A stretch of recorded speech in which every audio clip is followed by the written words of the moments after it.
జగన్మోహన్ రెడ్డి గారు ఈ రోజున పర్యటనల పేరుతో లేదా పరామర్శల పేరుతో అక్కడ చేస్తున్నటువంటి రాజకీయం చూస్తుంటే మీకు ఏమనిపిస్తుంది? అదేమంటే అంటే సంబంధం లేని విషయాల్లో కూడా ప్రభుత్వాన్ని ఆపాదిస్తూ సంబంధం లేని విషయాలు కూడా ప్రభుత్వానికి ఆపాదిస్తూ కాంపన్సేషన్ కూడా ఎగతాళి చేస్తూ 20 లక్షలు ముష్టి 20 లక్షలు మీరు ఇచ్చేదండి, నేను వస్తే ₹1 కోటి ఇస్తానని మాట్లాడుతున్నారు.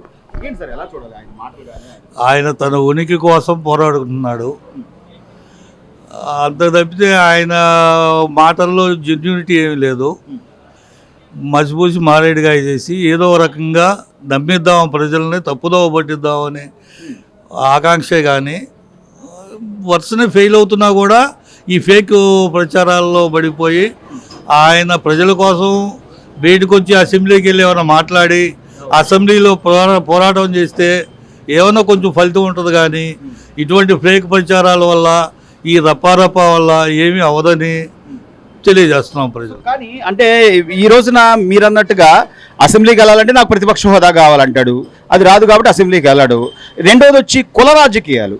ఈరోజు కాపు కులస్తుల్ని పదే పదే రెచ్చగొడుతూ అదేమంటే ముద్రగడ పద్మనాభం గారి మృతిని కూడా రాజకీయం చేయడం ఎంతవరకు సమంజసం అంటారు? అంటే ఆయన ఒక నాయకుడిగా ఆయనకి గౌరవం ఇవ్వాలని చెప్పి రాష్ట్ర ప్రభుత్వ ఇది వీటితో చేద్దామని చెప్పి వెళ్తే అక్కడ కూడా అంబటి రాంబాబు గారు అంత గలాటా చేయడం ఎంతవరకు సమంజసం అంటారు? అంబటి రాంబాబు గారు చేయటంలో ఆయన ఉద్దేశం ఏంటంటే ఇంతకుముందు చేసిన వాళ్ళందరికీ పదవులు వచ్చినాయి, నాకు కూడా భవిష్యత్తులో ఎప్పుడైనా అవుతుందనే ఒక చిరు ఆశ అంబటి రాంబాబులో కనపడుతుంది. పోలీసుల మీద యుద్ధం చేయాల్సిన అవసరం లేదు. శాంతి భద్రతలు కాపాడటానికి పోలీసులు వస్తారు, వాళ్ళ డ్యూటీ వాళ్ళు చేసుకుంటారు. వాళ్ళ మీద యుద్ధం చేయాల్సినంత అవసరం లేదు. ఇవన్నీ పనిగట్టుకుని చేస్తూ ఉన్నారు వీళ్ళు.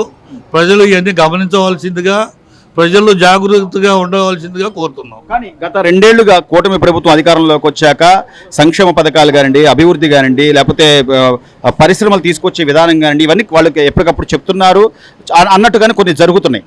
సో ఇవి వదిలేసి 2 ఏళ్ళు మనం కళ్ళు మూసుకున్నాం, మళ్ళీ కళ్ళు మూసుకొని 3 ఏళ్ళు అయిపోద్ది, వచ్చేది మన ప్రభుత్వమే అని జగన్మోహన్ రెడ్డి గారు మాట్లాడుతున్నారంటే ఏంటి ఆయన ఆశ ఏంటి? లేకపోతే ఆయన ఎందుకు మాట్లాడుతున్నారంటే తెలుగుదేశం పార్టీ వాళ్ళు పనిచేయడమే కానీ చెప్పుకోవడం తక్కువ.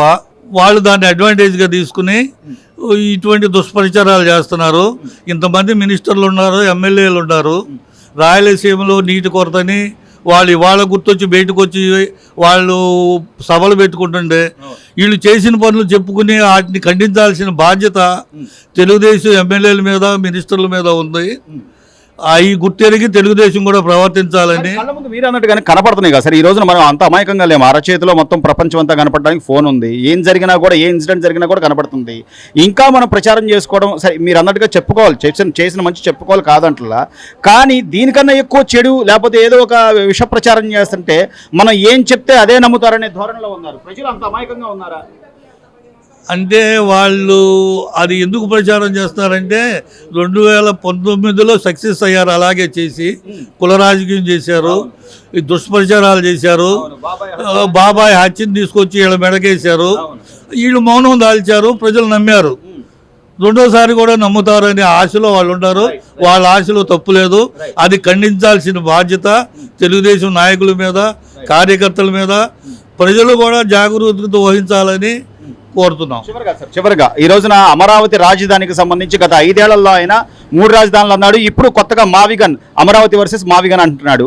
మరి ఈలోపు అంబటి రాంబాబు లేకపోతే పేరు నాని వీళ్ళెళ్ళి మేమేదో రైతులకు మేము మేలు చేస్తాం, అక్కడ కొంతమంది రైతులని ఇబ్బంది పెడుతున్నారు, వాళ్ళ పొలాలు లాక్కుంటున్నారు అని చెప్పి వీళ్ళెళ్ళి వాళ్ళకి సానుభూతి వ్యక్తం చేస్తున్న దానిలో నిజాయితీ ఉందంటారా? నిజాయితీ లేదు, పాడు లేదు.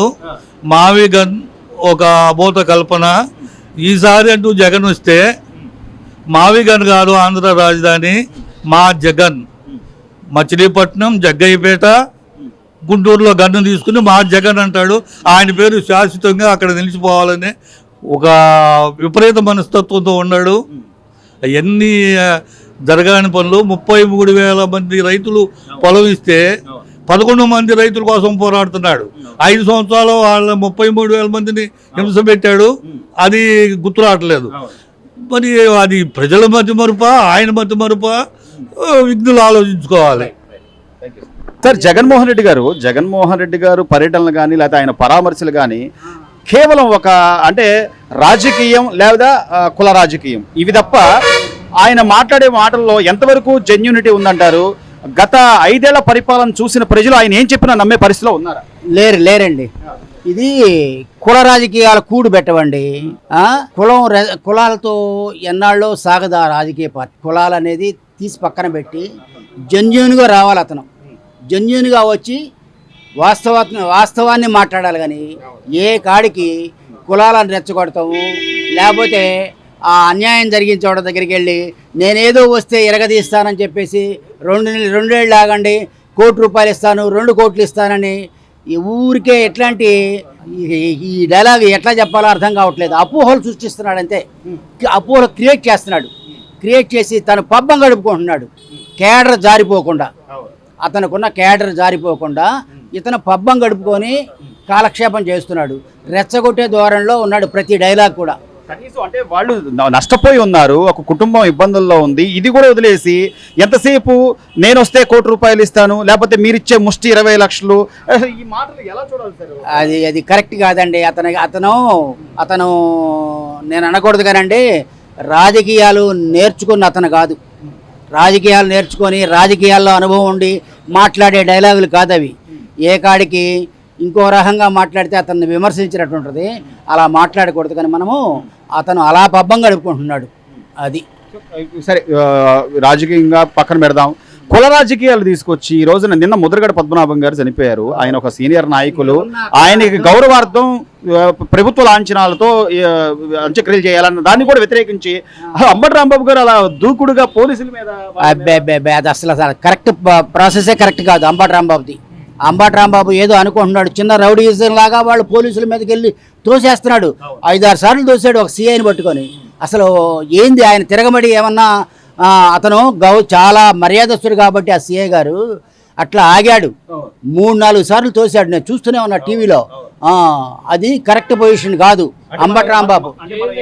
ఏదైనా జరిగితే మనకి సానుభూతి వచ్చుద్దులే అన్న కోణం. ఆ సానుభూతి రాదు, ఇంకా రాజకీయాలు చేసినట్టుగా కనబడుతుంది. అది కరెక్టే కాదు. అది కరెక్టే కాదు. అతని మనసుకి ఎట్లా నచ్చుతుందో కానీ అతను దగ్గరదాపు 65-70 ఏళ్ళు వయసు ఉంటుంది. ఒక రౌడీయిజం లాగా ఉన్నాడు. కానీ ఒక చచ్చిపోయిందా మనిషి దగ్గరికి వెళ్ళి పరామర్శిస్తున్నాము, అవతల వాళ్ళు వచ్చారు, ప్రభుత్వ లాంఛనాలతో అంత్యక్రియలు చేస్తామంటున్నారంటే ఎంత గ్రేట్ అండి. దాన్ని సద్వినియోగం చేసుకోకుండా, సరే కన్న కూతురు కూడా తండ్రి దగ్గరికి పోనీయకుండా చేశారంటే ఇంతకంటే పనిగా మాలిన వాళ్ళు ఇంకా ప్రపంచంలో ఎక్కడ ఉండరండి. మళ్ళీ వీళ్ళే నేను వస్తాను, 3 ఏళ్ళు కళ్ళు మూసుకోండి, మనం ప్రభుత్వం వచ్చుద్ది, అసలు ఎక్కడికక్కడ రెచ్చగొట్టే ధోరణి, లేకపోతే లా అండ్ ఆర్డర్ డిస్టర్బ్ చేయాలి. లా అండ్ ఆర్డర్ డిస్టర్బ్ చేయడమే వాళ్ళ ప్రధాన కర్తవ్యం అండి. లా అండ్ ఆర్డర్ డిస్టర్బ్ చేసి అరాచకాలు సృష్టించి ప్రభుత్వాన్ని సవ్యంగా సాగకుండా చేసి ఈ కాస్తా కూస్తా ఇప్పుడు పనులు జరుగుతున్నాయి, వాటికి ఆటంకం కలిగించి ప్రభుత్వాన్ని విచ్ఛిన్నం చేయాలి అనేటువంటి ధోరణి తప్పితే వాళ్ళు ప్రజలకు మంచి చేద్దామనే ధోరణి అసలు వాళ్ళలో లేదు. అది మరోవైపు నుంచి అమరావతి రైతులని వాళ్ళెవరో కొంతమంది, సరే ఇబ్బంది ఉందనుకోండి, కాదంటలేదు, ఉన్న ఇబ్బందిని కూడా తీసుకొచ్చి దీన్ని కూడా రాజకీయం చేస్తూ అక్కడ కూడా గలాటా చేయాలి. ఇప్పుడు ఒక గెజెట్ తెచ్చుకొని చట్టబద్ధత కల్పించుకుని అమరావతి రాజధాని తర్వాత లేదు నేను వచ్చానంటే మార్చేస్తాను, మాదిగం చేస్తాను, ఇలాంటి వ్యక్తిని నమ్ముతారా సార్? నమ్మరండి. అలాంటి వ్యక్తిని నమ్మరు. ఇప్పుడు చూడండి, 99.99% జనం ఇచ్చారు అమరావతిలో పొలాలు. ఇప్పుడు నేషనల్ హైవే పడుతుంది, అదేదో హైవే రోడ్డుకి మధ్యలో ఒక 2 ఎకరాల బ్రేక్ పడి అట్లా సీడీ యాక్సెస్ రోడ్డుకి, అది ఎంతవరకే కరెక్టు? ఆ రైతు అయినా ఆలోచించాలా. 99.9 మంది రైతులు ప్రభుత్వానికి పొలాలు ఇచ్చారే, మన ఒక్కడ గుండా ఆ రోడ్లు ఆగిపోతుంది అనే ఒకటి ఇంకిత జ్ఞానం ఉండాలా. ఆమె గారు ఏడుస్తుంది, నాకు అదేదో అయ్యి అని చెప్పేసి గందరగోళంగా ఏడుస్తుంది. కానీ ఆవిడని కూడా బాగా రెచ్చగొట్టి పంపించారు వీళ్ళు. అందుకోసం ఆవిడ అక్కడ ఒగల పలుకులు పలుకుతుంది. నీకు నలుగురితో పాటు కంటే కూడా మంచిగానే ఇస్తానంటున్నారు కదా, గవర్నమెంటే మీకు డైరెక్ట్గా ఒప్పుకుంది కదా, మరి మీరు ఎందుకు దానికి సమ్మతించటం లేదు? సమ్మతించి నలుగురితో అంటే మీరు కూడా మంచి వాళ్ళ కిందకు వస్తారుగా.